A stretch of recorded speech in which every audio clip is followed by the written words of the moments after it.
Alright, today we're in a brand new 2017 Nissan Rogue. And we're going to be illustrating how to attach the ProClip center mount for this vehicle.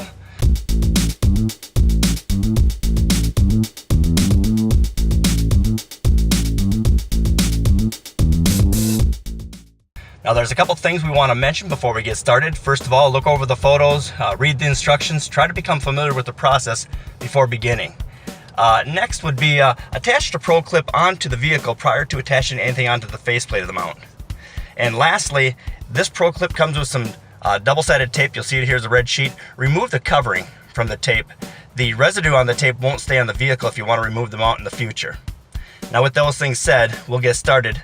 The first thing you'll want to look for on the ProClip is a sticker that's on the top side. It says ProClipUSA.com. That illustrates that is the top side of the mount. Now on the forward-facing top side of the mount, you'll see an L-shaped angled edge. And on the lower side of the mount, there's kind of a curved, thin angled edge. Those are designed to go into a couple of different seams that we're going to explain here in a couple minutes, or a few moments here. Next is, this ProClip comes with a couple gap openers. Those gap openers are designed to help open up or widen a gap that's between, there's a padded part of the very upper part of the Nissan Rogue, and then there's a framing, a plastic framing around the double vent area in the center of the dash.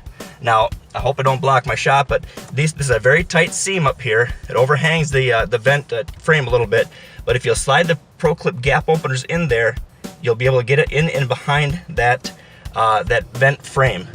We include 2 of them just in case it's needed. Some models don't need it, but if you'll do that, it'll open that seam up a little bit to allow the top of the ProClip angled edge to go into that seam. But before you do that, that curved angled edge on the bottom side of the ProClip will go into another seam.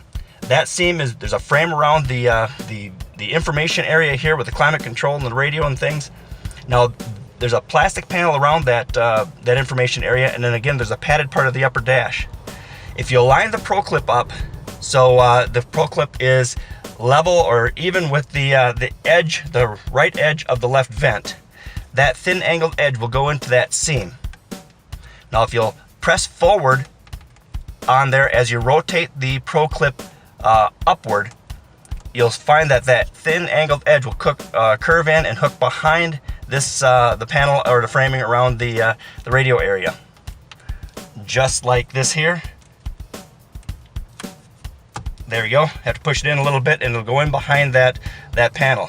Once it's behind there, I'm going to adjust it over just a little bit so it goes between these gap openers. If you'll press back or forward on the top of the ProClip, it'll take a little pressure because it needs to go into that very tight seam on top.